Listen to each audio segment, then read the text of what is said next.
السلام عليكم الإخوان وأهلا ومرحبا بالجميع.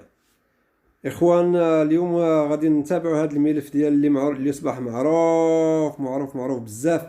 واليوم الإخوان غادي جبنا لكم خبيرات عاوتاني جديدة، وغادي نتابعوا هذا الملف حتى نشوفوا فين غادي يوصل إن شاء الله الرحمن الرحيم، ومازال نطلعوا داكشي اللي في قاع الخابية.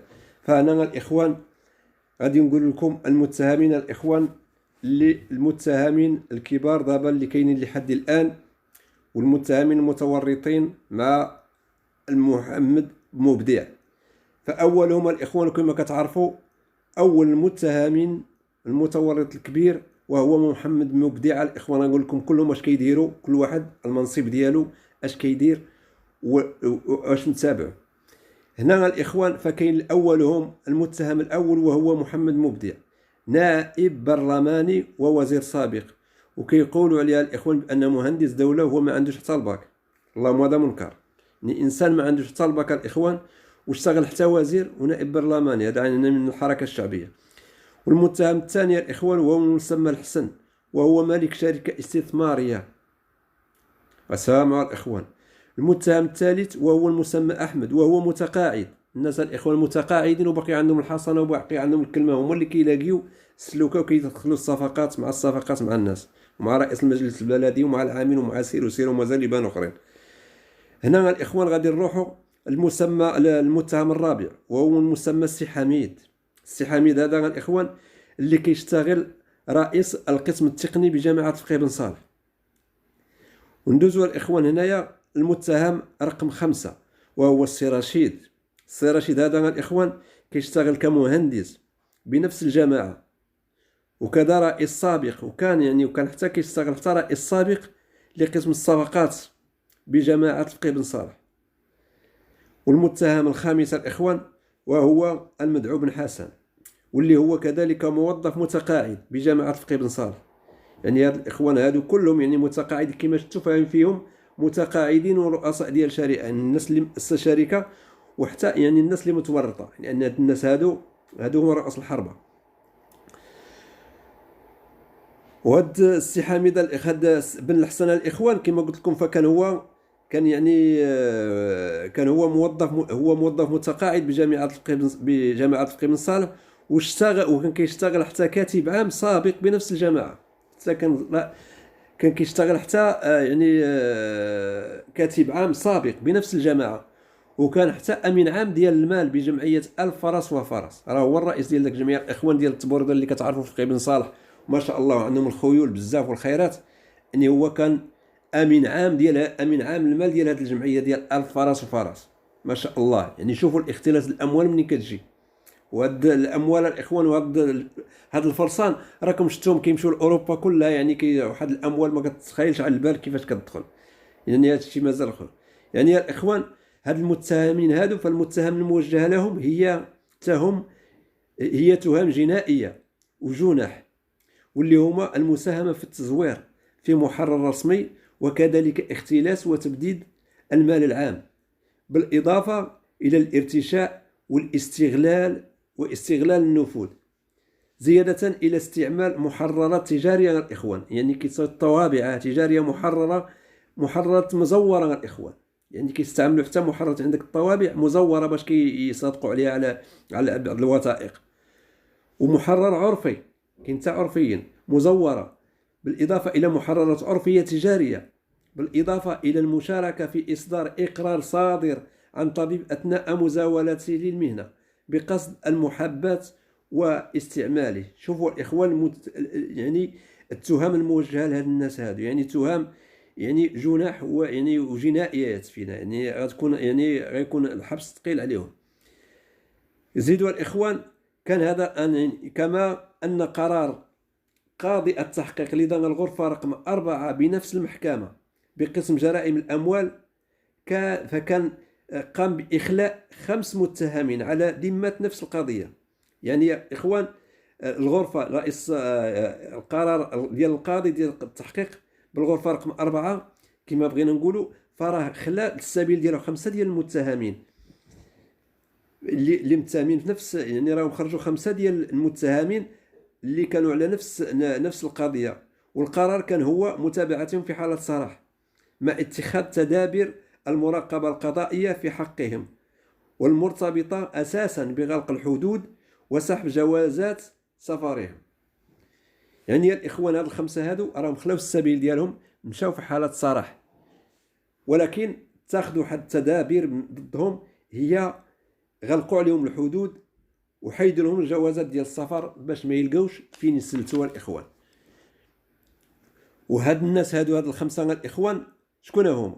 الأمر يتعلق بالمسمى محمد واللي كيشغل كتقني بجامعة الفقيه بن صالح، والمتهم الثاني وهو المدعو الحسن وهو موظف متقاعد وكذا قابض جماعي سابق بنفس الجماعة، والمتهم الثالث الإخوان هو عبد الرزاق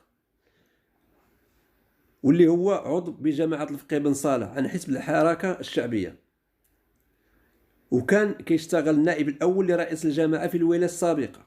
يعني شوفوا المصالح. والمتهم الرابع الإخوان اللي خلى السبيل ديالو هو صالح، وكان كيشغل رئيس سابق للجنة التعمير وكذا عضو سابق بنفس الجماعة. والمتهم الخامس عبدو وهو موظف متقاعد بمصلحة الممتلكات بنفس الجماعة. يعني الإخوان هاد الناس هادو كانوا شادين شي مناصب في هاد الجماعة يعني خطير جدا، يعني كانوا كيديروا شي صفقات ما تخيلكمش على البال. كيف ما كتعرفوا الإخوان فالتاريخ اللي كانت تشد فيه، يعني التاريخ نقرا لكم كما هي مكتوبة. وكيف ما تعرفوا الإخوان بتاريخ 26 أبريل قامت عناصر الفرقة الوطنية للشرطة القضائية وبناء على تعليمات من الوكيل العام للملك بمحكمة الدار البيضاء بتقديم في حالة اعتقال للوزير السابق والنائب البرلماني محمد مبدع عن حزب الحركة الشعبية وعن دائرة الفقيه بن صالح وهو رئيس المجلس البلدي، وكان مرفوق بعدد من المتهمين في عدة قضايا كتعلق بتبديد واختلاس أموال عمومية والتزوير والارتشاء، وكلهم تقدموا أمام أنظار النيابة العامة المختصة. يعني كلهم هاد الإخوان هادو يعني راكم شفتوا، والتهم يعني كانت يعني التهم ثقيلة. وهاد الناس هادو يعني هو هاد محمد مبدع فاش جاو ليه الشرطة القضائية نهار 26 أبريل وداوه، يعني داو واحد الفرقة يعني جاو ليه على غفلة وداوه في نص الليل الإخوان، وداو هو واحد المتهمين يعني بزاف فيهم، كاين اللي ذكر الاسماء ديالهم كاين مازال ما ذكروش الاسماء ديالهم. وهنا الإخوان فهادو هما كلهم جميع المتورطين، يعني هاد المتورطين كلهم سواء الموجودين في حالة اعتقال أو الموجودين في حالة صراح. فالملف في هذا الملف اللي ولا معروف الإخوان، هذا الملف هذا المتورطين هادو ولاو معروفين بهذا الملف هذا ديال محمد مبدع. وهكذا الإخوان بعد الليلة الأولى، يعني بعد الليلة الأولى اللي قضاها السي محمد مبدع بسجن عكاشة، مع العلم أنه كان الإخوان يعني هذه الليلة الأولى اللي قضاها في سجن عكاشة فممكن الإخوان يبقى حتى 4 شهور في التحقيق، يعني ممكن يدوم التحقيق على الإخوان. ومن بعد يعني غيتم التحويل ديالو، سيتم تحويل الملف ديالو على الجلسات. فمن المصادر موثوقة الإخوان كتقول أن السي محمد مبدع دوز أول ليلة تحت الضغط والعصبية، يعني ما كانش متخيل راسو بأن غادي يتعتقل ويبقى تحت الاعتقال. الضغط والاعتقال لأنه ما كانش كيتوقع غادي يتم المتابعة ديالو في حالة اعتقال، وخصوصا القرار اتخذ في منتصف الليل كما قلنا الإخوان، يعني القرار ديال القبض عليه كان في منتصف الليل. كما أن والمحامي الإخوان ديالو اللي زاروا في اليوم الموالي كيقول بأن الإخوان الصحة ديال الموكل ديالو في حالة حرجة والنفسية ديالو منهارة، يعني السيد الإخوان منهار. كما أن المحامي كتقدم بطلب الإخوان، حتى المحامي ديالو راه تقدم بواحد الطلب باش محمد مبدع يخرج في حالة صراح ويتبع في حالة صراح، يعني يخرج لبرا يمشي يريح في دارو ويقوم بالأعمال بصفقات أخرين ويبقى تابع القضية. ولكن جانا قرار إخوان وحد يعني مسائل يعني قرارات موثوقة إخوان، فغادي يتم بالرفض، والجواب غادي تعرفوا إن شاء الله الرحمن الرحيم نهار 4 ماي، لأن الجواب ديال هاد الاستئناف ديال المحامي باش يخرج هو في حالة صراح ويتسنى يتابع في حالة صراح نهار 4 في شهر ماي غادي ترد عليه المحكمة، وما غاديش يكون الرد، غادي يكون الرد بالرفض الإخوان. وبعد هذه القضية الإخوان ديال المبدع فهناك مجموعة من رؤساء الجماعة الإخوان والبرلمانيين في حالة استنفار ولاو كيفكروا في الهروب الاخوان ودايرين رجل هنا ورجل لهيه، وخصوصا بعد ما ذكرت الاسماء ديالهم الاخوان في صفقات الفساد وتقارير عن المجلس الاعلى للحسابات كتقدر بالمليارات الاخوان. يعني فاش ذكرت الاسماء ديالهم الناس راه ولات دابا هاد رؤساء الجماعات راهم ولاو رجلهم في الشبيكه الاخوان.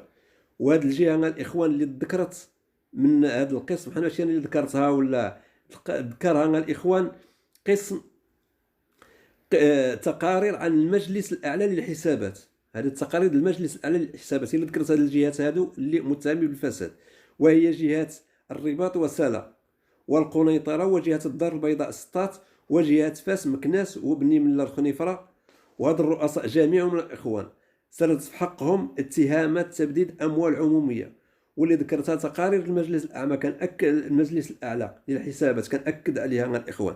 يعني هاد الناس هادو ولاو الاخوان كيفكروا في الهروب، وراهم بداو كيديروا شي اجتماعات في شي فيلات ديال الاثرياء، يعني باش يعني كيبعدوا عليهم الشبهات، وباش كيفكروا الاخوان في شي هروب جماعي.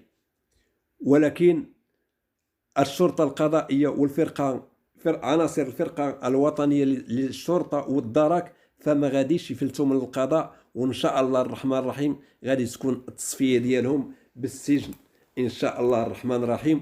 ومازال الاخوان مازال هادو هما الجهات اللي تذكروا من القسم ديال الحسابات من المجلس الاعلى للحسابات، ومازال غادي يكونوا جهات اخرين، وغادي يتحاسب كل شيء باش الاخوان ما يبقاش عندنا.